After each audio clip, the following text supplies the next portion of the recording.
大家好，我是丽姐，欢迎大家来听相亲故事，感谢大家的订阅。今天要跟大家分享的故事啊，真是让我感慨万千。这个故事里的主角玲玲，是我去年在上海帮人牵线介绍的一位名媛，人家那叫一个高傲自信，天天觉得自己是上海滩第一美女，结果呢，撞到铁板上了。这不，前几天她哭得梨花带雨的来找我诉苦，我这才知道发生了什么事情。玲玲今年28岁，身高168厘米，身材那叫一个前凸后翘，该瘦的地方瘦，该有肉的地方有肉，皮肤白皙的像剥了壳的鸡蛋一样。他家里做外贸生意，从小锦衣玉食，留学归来后在家族企业当个甩手掌柜，每个月的零花钱都得10几万。你们想想啊，这样的条件找对象自然眼光高得很。丽姐，我不想将就，我想找个门当户对的，起码家里有几套房，年薪100万以上，最好是能搞定我爸妈的那种。玲玲当初来找我的时候可是信誓旦旦地说，我看她条件是挺好，但要求也太高了，现在的年轻人啊，真的是不知道天高地厚。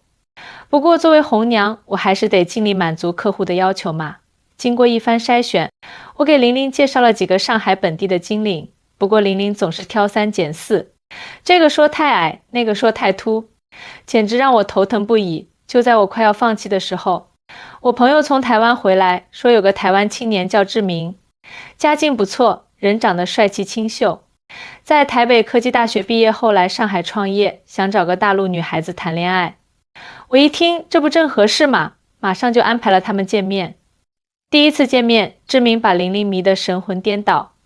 志明身高183厘米，瘦瘦高高的，戴着一副金丝眼镜，斯斯文文的样子特别有书卷气。更让玲玲惊喜的是，志明居然是台北知名企业家的儿子，在上海开了一家科技公司，发展势头很不错。丽姐，我感觉他就是我要等的那个人。玲玲当晚就给我打电话，兴奋得像个小姑娘。两个人很快就确定了关系，那叫一个如胶似漆。志明对玲玲百依百顺，每次约会都是精心准备，有时候会带她去顶级餐厅，有时候会送她限量版包包，简直把玲玲捧在手心里。玲玲经常在朋友圈晒两人的甜蜜日常，羡煞旁人。哎呀，丽姐，志明真的太体贴了。昨天我随口说喜欢一款口红，今天他就送来了全套色号，这种感觉太幸福了。玲玲时不时地向我汇报恋情进展，看着玲玲幸福的样子，我心里也美滋滋的，又一单成功撮合。可是好景不长，交往3个月后，问题就出现了。丽姐，我总感觉志明有点小气。有一天，玲玲突然跟我抱怨，怎么说，我有点意外，毕竟志明在我看来挺大方的。他虽然会送我礼物，但是都不是特别贵的那种，而且他住的公寓也就是普通小区，车子也只是一辆普通的日系车。玲玲眉头紧锁，我看她的穿着打扮也很朴素，从来不买那些大牌。你确定他家真的很有钱吗？我当时就愣住了，心想现在的年轻人怎么这么看重物质呢？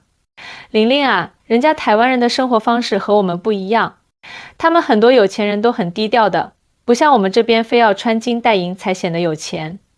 玲玲半信半疑，但还是决定继续交往，因为她实在太喜欢志明了。志明温柔体贴，尊重她的想法，两人在一起时总是有聊不完的话题。而且，嘿嘿，这个我得悄悄告诉你们，玲玲私下跟我说，志明在那方面特别温柔，总是顾及她的感受，两人的生理需求都得到了极大的满足。丽姐，她真的太懂我了，每次都能让我飘飘欲仙，我从来没有这么满足过。玲玲红着脸对我说，看来这小伙子不仅人长得帅，功夫也是了得。然而好景不长，半年后，志明提出要带玲玲回台湾见父母。玲玲兴奋极了，开始准备一系列昂贵的礼物，还特意买了一身名牌行头，准备好好展示自己的富贵。丽姐，我要让志明的父母知道，他们儿子找了个多么优秀的女朋友。玲玲满脸骄傲地对我说，我看他这样子，心里有点担忧。玲玲啊，台湾人的思想和我们不太一样，他们更注重内涵而不是外表的奢华，你太高调反而可能引起误会。玲玲不以为然，丽姐，你放心吧，我有分寸的。就这样，玲玲满怀期待地和志明踏上了去台湾的飞机。刚下飞机，志明就用自己的车来接他们。那是一辆已经开了7、8年的丰田车，车身有些旧，但保养得很干净。这是你的车？玲玲有点惊讶。对呀，大学时爸妈给我买的，一直开到现在，很耐用的。志明笑着说。玲玲心里咯噔一下，在他的想象中，志明家应该是豪车满库，至少也该是奔驰宝马啊。他勉强挤出笑容，安慰自己可能志明只是在外面低调而已，回到家应该就不一样了。然而当车子驶入一个看起来颇为古旧的社区时，玲玲的心彻底凉了。这里的房子都是上个世纪的建筑风格，虽然整洁，但绝对称不上豪华。到了，这就是我家。志明开心地说，我们家的祖厝已经有80多年的历史了，是爷爷那辈建的。祖厝？玲玲一脸茫然，她还是第一次听说这个词。就是祖传的房子啦，在台湾，很多家族都会有自己的祖厝，代代相传的。志明解释道。下了车，玲玲看着面前这栋3层楼的老房子，外墙是灰色的，门前有一个不大不小的院子，种着几棵果树和一些花草。这哪里是他想象中的豪宅啊，简直就是乡下的老房子嘛。怎么样，有没有感受到那种历史的厚重感？志明自豪地问道。玲玲勉强点点头，心里却在盘算着如何体面地结束这段关系。她感觉自己被骗了，志明根本就不是什么富二代，充其量就是个普通家庭出身的小创业者。进入屋内，玲玲更是目瞪口呆。房子内部陈设简单，家具也多是实木老家具，虽然看得出年代久远，但保养得当。整个房子充满了日式和中式混合的风格，朴素而典雅。志明的父母热情地出来迎接，他们穿着朴素但整洁的衣服，脸上带着和蔼的笑容。志明的父亲是一位退休的大学教授，母亲则是一名中学老师。你好，玲玲。志明经常在电话里提起你，说你漂亮又聪明。志明的母亲亲切地说。玲玲机械地回应着，脑子里全是问号。这就是志明口中事业有成的父母，一个退休教授和一个中学老师，这哪里配得上知名企业家的称号啊？晚餐是在家里吃的，菜色丰富，但都是家常菜，没有玲玲期待的山珍海味。饭桌上，志明的父母热情地询问玲玲的家庭和工作情况。玲玲有一搭没一搭地回答着，内心的失落感越来越强烈。吃完饭，志明兴冲冲地带玲玲参观他的房间，那是一个普通的男生房间。书架上摆满了各种专业书籍和漫画，墙上贴着几张志明大学时期的照片。玲玲，你看，这是我大学时的奖状和证书。志明自豪地指着墙上的荣誉证书。玲玲勉强应和着，心思却早已飘远。她想起自己精心准备的礼物，价值不菲的名表和皮带，现在看来简直是讽刺。她开始怀疑自己的判断力，志明真的是那个她心目中的完美情人吗？晚上，玲玲躺在客房的床上辗转反侧，无法入睡。她掏出手机给我发了一条长长的信息，诉说她的失望和困惑。丽姐，我感觉自己被骗了。志明根本不是什么富二代，他家就是一个普通的不能再普通的台湾中产家庭。那个所谓的祖厝就是一栋老房子，家里的摆设简直寒酸的让人心疼。我该怎么办啊？我不可能和一个没有家底的人在一起啊。我看到这条信息叹了口气，这孩子啊，真是被物质蒙蔽了双眼。我回复道，玲玲，不要太着急下结论。台湾和大陆的价值观和生活方式不太一样，他们更注重生活品质而不是外在的奢华。你先观察几天，别急着做决定。玲玲回复，丽姐，你不懂。我不可能委屈自己的，我明天就找借口回上海。看到这条信息，我心里暗暗摇头，这孩子啊，真是不懂得珍惜。我没再回复，决定让他自己冷静一下。第二天早上，志明兴致勃勃地规划了一天的行程，准备带玲玲参观台北市区的各大景点。玲玲，今天我们先去故宫博物院，然后去淡水老街逛逛，晚上我带你去夜市品尝台湾小吃。志明充满期待地说。玲玲敷衍地点点头，心里却在想着如何开口提出要提前回上海。就在这时，门铃响了，志明的父亲去开门，只听见一阵热烈的寒暄声。随后，一位衣着朴素但气质不凡的老者走了进来。志明，你二叔来了。志明的父亲喊道。志明立刻起身迎接，二叔好。这就是你常提起的玲玲吧？果然漂亮。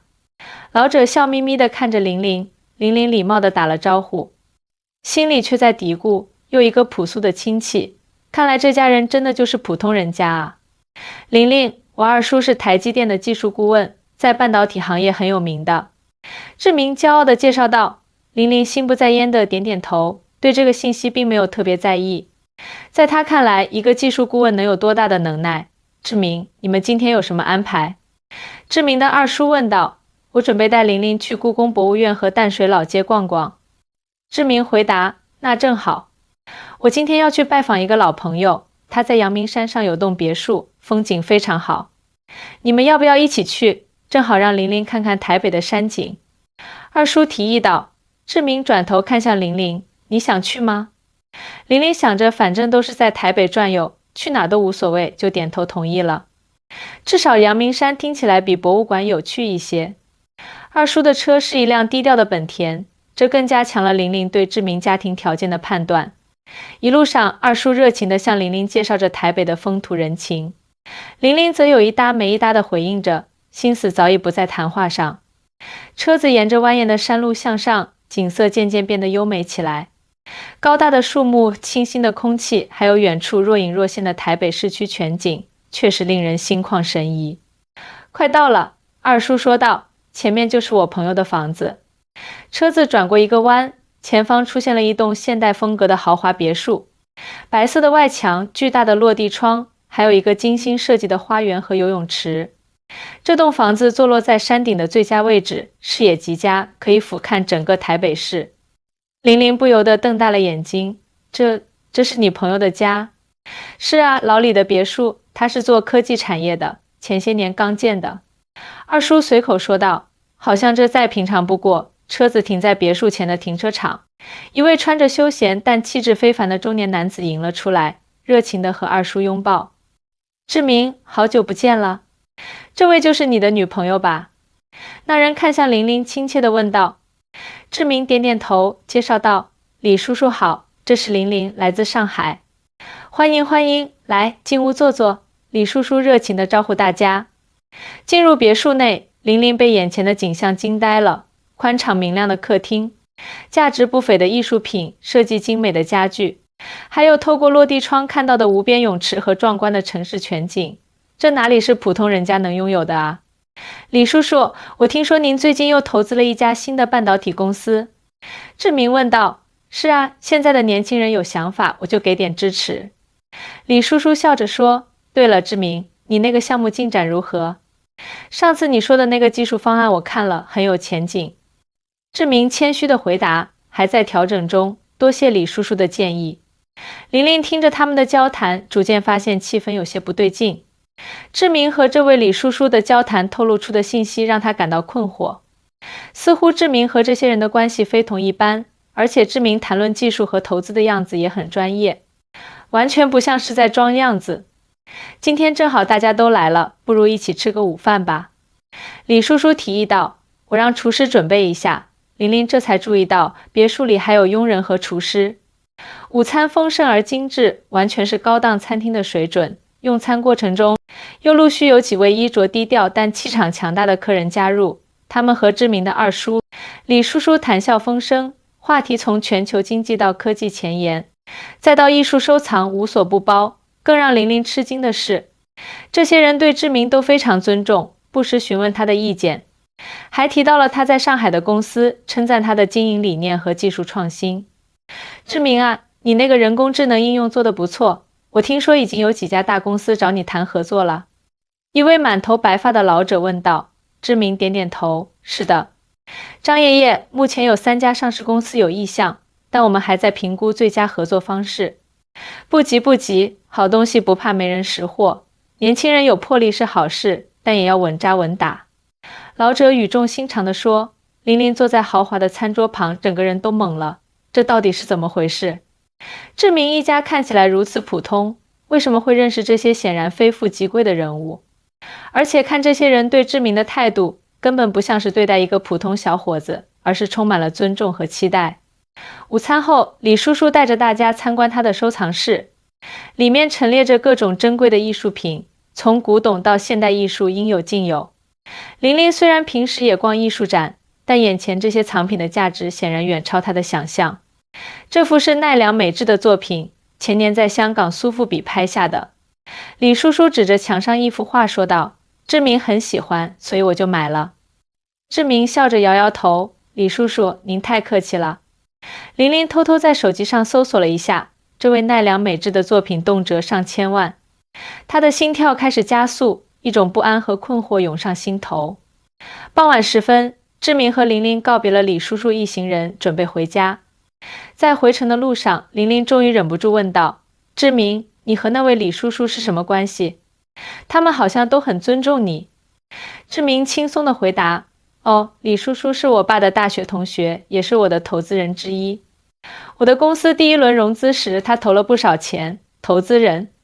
玲玲惊讶地问：“那你的公司到底是做什么的？”“就是我之前跟你说的人工智能应用开发啊。”志明笑了笑：“最近市场反响还不错，已经有几家大公司想谈合作了。”玲玲的心里五味杂陈，她回想起志明之前的种种表现，朴素的衣着，普通的座驾，节俭的生活方式，这一切与她刚刚见识到的截然不同。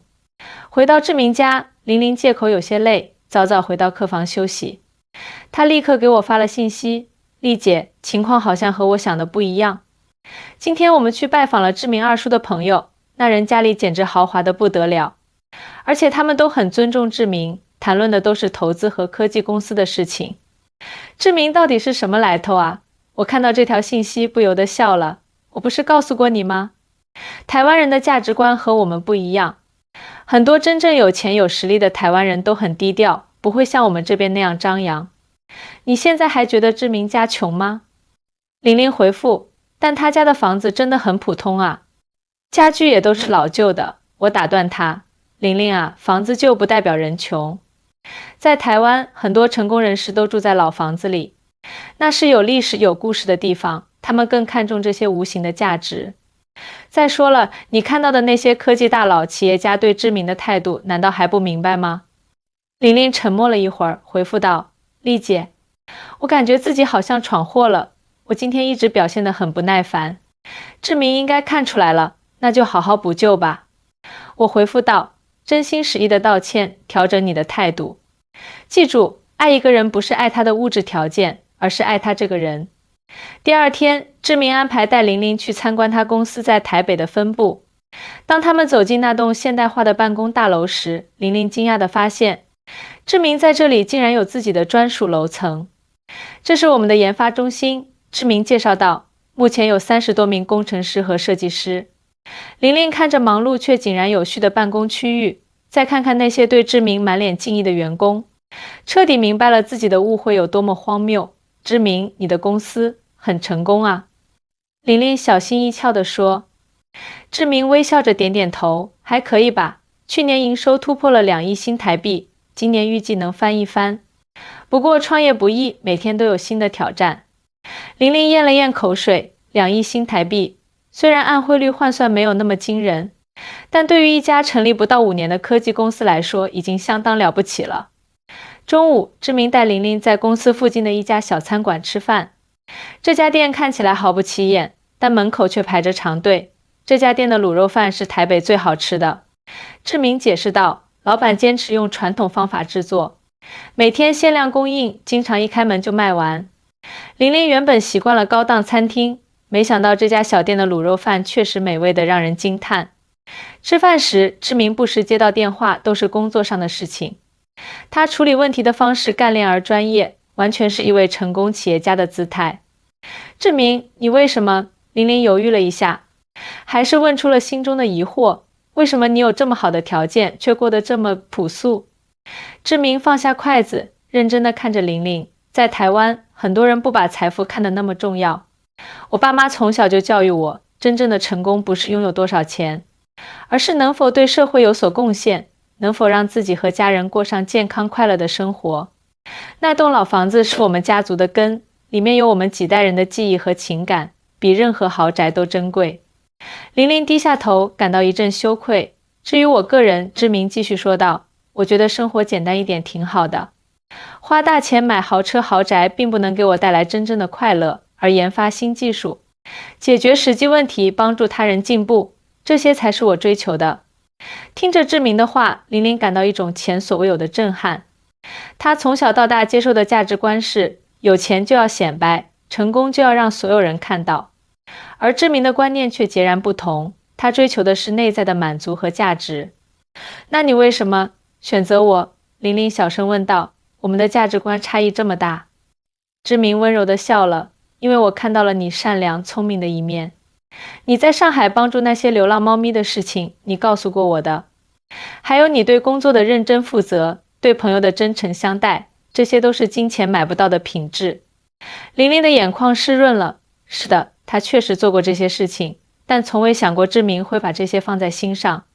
她一直以为志明被她的美貌和家庭背景吸引，没想到他看中的是那些他自己都快忘记的小事。下午，志明带玲玲去了一家孤儿院。原来他每个月都会来这里做志愿者，教孩子们编程和英语。孩子们看到志明都非常兴奋，围着他叽叽喳喳地说个不停。志明哥哥，上次你教我们的那个小游戏我已经完成了，一个10岁左右的小男孩兴奋地说。真棒，下次我教你们更有趣的编程知识。志明揉了揉小男孩的头发。看着志明和孩子们互动的温馨场景，玲玲的心彻底软了下来。这才是真正有魅力的男人啊，不是靠名牌和豪车，而是靠内心的善良和对社会的贡献。晚上回到家，志明的父母热情地准备了一桌丰盛的晚餐。餐桌上，志明的父亲讲述了他们家族的历史，从早年间艰难创业，到后来在教育界打拼，再到志明这一代在科技领域取得成功。虽然没有大富大贵，但一家人始终和睦相处，互相支持。玲玲啊，我们家条件虽然不如你家好，但我们志明是个有担当的孩子，他会好好照顾你的。志明的母亲诚恳地说。玲玲内心愧疚万分，她终于明白了台湾与大陆在价值观上的巨大差异。她曾经以为自己的家境优越，但与志明家几代人积累的智慧和精神财富相比，那些物质上的优越感显得多么苍白无力。当晚，玲玲辗转反侧，无法入睡。她在思考自己的人生观和价值观是否出了问题。第二天一早，她决定向志明坦白自己的想法和感受。志明，对不起，玲玲红着眼睛说，我一开始误会了你和你的家庭，我太肤浅了。志明温柔地握住她的手，没关系，我理解不同的成长环境会塑造不同的价值观。重要的是我们能够相互理解，共同成长。玲玲感动得泪流满面。就在这一刻，她下定决心要好好珍惜这段难得的感情，学习志明身上那些真正值得敬重的品质。然而命运总是喜欢开玩笑。回到上海后，玲玲立刻约我出来，迫不及待地分享她在台湾的所见所闻和内心的转变。但就在我们见面的第二天，玲玲却收到了一个晴天霹雳的消息，志明的公司被爆出涉嫌财务造假，股价暴跌，多位投资人提出诉讼。丽姐，怎么会这样？玲玲哭着给我打电话。报道说，志明公司的技术其实是从别人那里窃取的，他的产品根本不像宣传的那么神奇。我也震惊不已，这与我们在台湾看到的情况完全不符。但事实摆在眼前，多家媒体都在报道这一丑闻，甚至连台湾当地媒体也加入了批评的行列。最让玲玲崩溃的是，志明突然变得神秘起来，不再像以前那样秒回信息，电话也总是无人接听。1周后，玲玲终于联系上了志明的父母，却得知志明已经离开台湾，据说是去了美国躲避风波。丽姐，我该怎么办？玲玲痛苦地问我。我也无言以对，这场变故来得太突然，让人措手不及。原本以为找到了真爱，谁知最后竟是一场骗局。后来经过调查，我们才知道真相，志明确实有一家科技公司，但规模远没有他宣称的那么大。那些所谓的投资人和科技大佬，其实都是他花钱雇来的演员。就连那栋豪华别墅，也只是他租来应付玲玲的临时布景。至于他为什么要这么做，据说是为了向一些大型投资机构证明自己的人脉和实力，以获取更多融资。而玲玲不过是他用来增加可信度的一个道具罢了。玲玲彻底崩溃了。他曾一度嫌弃志明家太穷，后来又被他低调的成功所折服，没想到最后却发现一切都是谎言。1年后，志明在美国被捕，引渡回台湾接受审判，被判处5年有期徒刑。而玲玲也在这场感情的巨大打击中变得消沉、抑郁，甚至一度想要轻生。亲爱的听众朋友们，丽姐今天讲的这个故事，告诉我们2个道理：一是不要用物质的标准去衡量一个人的价值；二是也不要盲目相信表面的光鲜亮丽，真正的爱情和幸福需要建立在诚实和相互了解的基础上。无论是大陆还是台湾，无论是富裕还是普通，真心才是最重要的。希望每一位听众朋友都能找到真正适合自己的另一半，建立健康真实的感情。丽姐的相亲故事分享就到这里，下期我们再见。